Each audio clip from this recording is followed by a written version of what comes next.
Miss Ica gitu. Gimana sih cara Miss Ica gitu menanamkan kemandirian sama keparahan? Menanamkan kemandirian. Biasanya sih kayak kalau sepele ya, contohnya kalau lagi sholat berjamaah, kalau anak SD itu rata-rata selalu help me, selalu minta tolong gitu. Biasanya kalau aku ngebiasainnya kan udah bisa sendiri, udah jadi kakak TK aja cobain dulu, dilihatin dulu. Kalau emang dia nggak bisa, contohnya kayak masukin kena ke tasnya tuh kan agak susah tuh. Susah ini nggak bisa, tapi lipat tuh udah bisa. Bantunya tuh segitu kan. Jadi ngebiasainnya kayak gitu. Terus kalau apa sih dampak itu perkembangan anak kalau misalkan orang tuanya itu kan kebanyakan misi sibuk gitu ya. Ada juga yang ditaruh juga dititipin ke daycare. Nah ada sih perbedaannya antara anak yang dititipin di daycare sama enggak gitu. Ada biasanya kalau ada biasanya kalau yang dititipin di daycare kan dia biasanya lebih mandiri. Kalau nggak apa-apa karena kan membeli pasti dia biasanya sendiri gitu. Biasanya kalau yang sama orang tuanya malah lebih manja biasanya. Rata-rata kayak gitu. Assalamualaikum Ibu. Misalnya Perkenalkan, nama saya Daniela Rizkia. Saya dari Fakultas dari Universitas Islam Bandung. Di sini saya akan menyampaikan kepada Ibu tentang perkembangan AUD. Sebelumnya Ibu memperkenalkan diri terlebih dahulu. Oke, nama saya Pamela Solina. Saya di sini sebagai kepala sekolah di ABTK Albiruni Sidomukti. Sebelumnya aku akan bertanya kepada Ibu, bagaimana cara orang tua melatih anak untuk selalu meminta maaf atas kesalahan yang sudah dilakukan? Di rumah ya? Ya, mau di rumah ataupun di TK misalnya. Jadi ibu guru sih seperti ini ya. Biasanya ibu guru ketika pagi-pagi itu ada kegiatan morning talk gitu ya. Jadi ketika kegiatan morning talk itu biasanya ibu guru bercakap-cakap. Misalnya nih ada kasus nih ya, misalkan pada saat sebelum masuk itu anak yang berebutan mainan atau misalkan yang pukul atau tidak yang berbuat tidak baik seperti itu. Biasanya ibu guru akan memflorkan hal-hal yang boleh, hal-hal yang tidak boleh, dan apa yang harus dilakukan ketika kita membuat kesalahan. Nah, selain kegiatan morning talk atau bincang-bincang dengan anak-anak, biasanya dengan storytelling gitu. Kenapa sih kita harus berminta maaf ketika kita melakukan kesalahan seperti itu? Memang mungkin anak belum paham ya kenapa sih saya harus minta maaf atas kesalahan, tapi dari storytelling, morning talk biasanya anak-anak akan mengerti gitu bahwa setiap kesalahan itu ada konsekuensinya. Misalnya ketika kita membuat kesalahan, anak katakanlah misalkan rewardnya boleh bermain di bawah selama 10 menit. Nah, ketika anak melakukan kesalahan, biasanya rewardnya dikurangi nih bermainnya seperti. Jadi anak sadar, oh aku melakukan kesalahan karena aku telah memukul si Anu. Nah, setelah itu ibu guru juga memberikan penguatan kepada anak harus meminta maaf sama yang kena pukul atau misalkan yang sedang bersih tegang seperti itu. Selanjutnya, kendala apa yang Ibu alami selama pengembangan AUD? Apa aja nih? Maksudnya pengembangan aspek perkembangan atau manajemen atau apa nih pertanyaannya? Aspek perkembangan. Biasanya kendalanya melihat anak-anak dengan pola asuh yang berbeda ya di rumah, misalkan kayak kemandirian. Kalau di sekolah kan di sini anak-anak misalkan pakai sepatu sendiri gitu ya. Tapi ketika di rumah biasanya karena mamahnya riweuh ya, jadi harus dipakein. Nah, kalau di sekolah kan disarankan untuk belajar makan sendiri gitu. Tapi pola asuh di rumah disuapin seperti itu ya. Biasanya yang kami lakukan untuk mengatasi hal tersebut ada kegiatan parenting atau misalkan sesi konsultasi dengan wali kelas mengenai perkembangan anak, misalkan masalah kemandiriannya, apa yang harus dilakukan di rumah, apa yang harus dilakukan di sekolah. Nah, untuk berkesinambungan, ibu guru biasanya memberikan daftar checklist ya, katakanlah kayak TKB kan harus lebih mandiri nih, kayak persiapan untuk masuk ke SD. misalkan bangun pagi, kemudian datang ke sekolah tepat waktu. Yang ketiganya mandi dengan tepat waktu sama makan seperti itu ya. Jadi ketika ada tugasnya yang di rumah, orang tua harus menceklis gitu. Ya, jadi mudah-mudahan program generalisasi ini bisa membantu perkembangan anak. Selain karena kan kadang-kadang pola asuh di rumah itu akan membawa sekali ya, membawa sekali di sekolah gitu ya. Sedangkan anak-anak itu beragam di sini gitu. Dan bagaimana pengawasan ibu tentang perkembangan anak? Pengawasan perkembangannya. Pengawasan gimana maksudnya? Ntar dulu. Perkembangannya sama sekolahnya di ini. Oh. Jadi pengembangan kayak moralnya, agamanya. Kayak gitu. Oh iya, berarti kayak kita punya program-program ya, program sendiri, misalkan kayak program nama agama seperti itu. Jadi biasanya setiap hari anak-anak dibacakan cerita storytelling. Terus kemudian ada pembiasaan sholat duha, kemudian ada kegiatan kinestetik untuk melatih motorik kasarnya. Kalau misalkan kegiatan motorik halusnya, ya kegiatan pembelajaran biasa gitu ya. Terus kayak aspek bahasanya, aspek kemampuan berbicara, bercerita. Biasanya di kegiatan morning talk anak-anak berbagi cerita seperti itu. Nah, kalau pengawasan tersendiri untuk guru-guru, kami melakukan supervisi gitu ya. Supervisinya itu mau dadakan, mau atau insidental, atau misalkan dijadwalkan gitu. Jadi kita melihat kemampuan guru dalam menstimulus perkembangan anak seperti apa gitu pengawasannya. Terus apa hal-hal yang terpenting yang perlu kami pahami dalam anak pahami dalam setahun ke depan?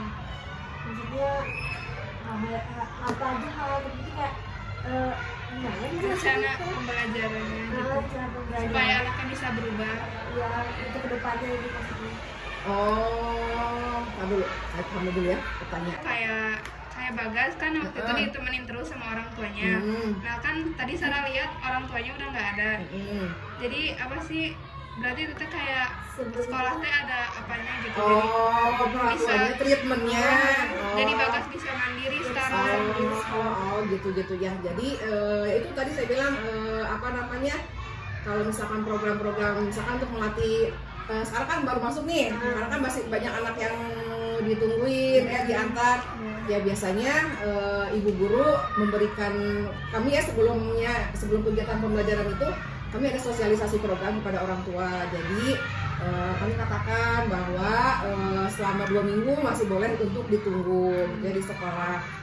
Setelahnya itu orang tua percayakan saja kepada pihak sekolah.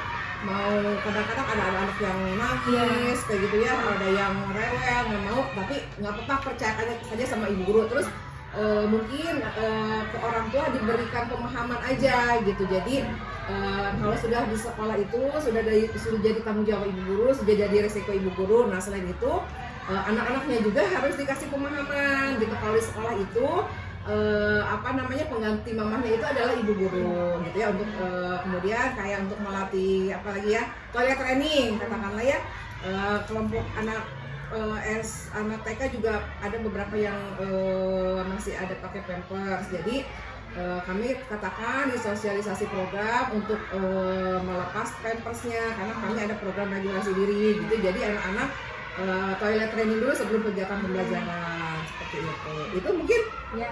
Terima kasih Ibu atas jawabannya. Terima kasih kepada saya. Sama-sama, mudah-mudahan bisa ditangkap ya maknanya ya. Oke, ada lagi? Mungkin Ibu ada pesan-pesan buat mahasiswa Unisba untuk menjadi guru ke depannya yang baik gimana? Oh gitu. Ya. Sebetulnya untuk menjadi guru yang baik itu kan kalau ibu-ibu ini kan di kampus itu masih proses mendapatkan pengetahuan ya. Nanti ketika di lapangan itu adalah yang realnya. Jadi kalau menurut saya sih seraplah ilmu dulu nih gitu ya. Jadi ternyata perkembangan untuk melatih atau menstimulus motorik kasar itu seperti ini gitu ya. Nah udah dapatkan ilmunya, kembangkanlah di sekolah atau misalkan dipakailah gitu ya ilmunya, jadi praktekkan. Terus selalu semangat gitu ya. ketika sudah tingkat akhir banyak-banyaklah menurut sama dosen ya, jangan banyak membangkang supaya lekas lulus gitu ya. Terus apalagi ya, tugasnya diselesaikan dengan baik, itu aja. Terima kasih Ibu. Ya, sama-sama. Sebelumnya perkenalkan saya Hana Pak, dari ada tugas nih dari Sambut buat wawancara orang tua terkait tentang perkembangan. Sebelumnya Bapak saya mau tahu Nama saya Muhammad Taufik Anwar. Pak Taufik aja panggilnya. aja ya Pak. Ya.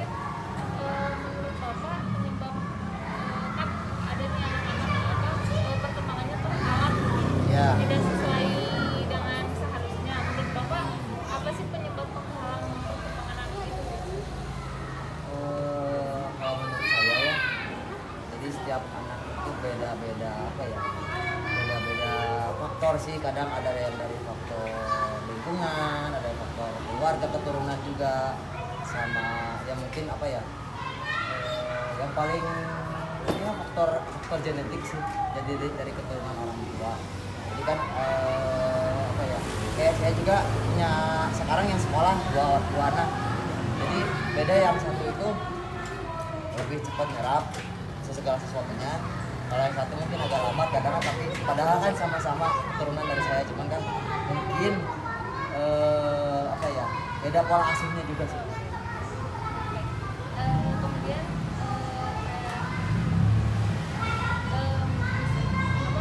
benar gak sih kalau misalnya anak itu perkembangannya tergantung sama siapa dia hidup?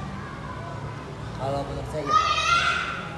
Jadi beda gimana ya, kayak misalnya maaf ya, kalau misalnya kayak broken home ya, misalnya si anak satu ikut mamanya, anak yang kedua ikut bapaknya, pasti bakalan beda nanti hasilnya. Mungkin kalau ikut perempuan istilahnya lebih teratur polanya. Kalau ikut laki-laki kan mungkin karena ayahnya istilahnya kan cari nafkah juga, jadi di rumahnya dia harus ikut mandiri. Kalau misalnya ikut mamanya mungkin kadang segala sesuatunya disediain sama mamanya, nanti jadi anak manja gitu. Kemudian perhatian orang tua tuh kan menjadi salah satu buat perkembangan anak. Iya. Apakah menurut Bapak itu penting atau mungkin ada hal lain selain perhatian? Nomor satu kalau menurut saya nomor satu itu istilahnya kemampuan anak itu gimana dari apa sih namanya, perhatian orang tua juga. Jadi kadang di sini juga kadang di sini saya juga lihat kayak misalnya ada beberapa anak yang mungkin kehilangan sosok ayah ya, karena mungkin terlalu sibuk kerja, terus ayahnya kerja di luar kota, kadang pulangnya sebulan sekali.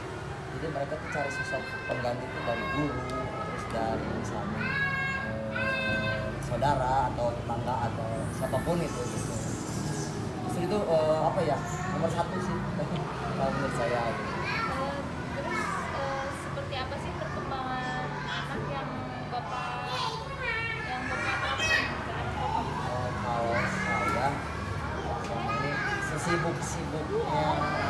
sesibuknya orang tua, kan saya dua-duanya kerja. Paling nggak sempatkan waktu 2-3 jam lah istilahnya sebelum tidur, atau paling kan kita ketemu anak tuh kalau orang kerja kan malam ya, sempatkan 2-3 jam aja. Kalau bisa Sabtu Minggu khusus buat keluarga gitu aja. Baik, mungkin sekian ya Bapak. Ya. Terima kasih banyak Ya. atas waktunya. Mohon maaf juga mengganggu mungkin. Ya mohon Terima kasih. ya mohon maaf.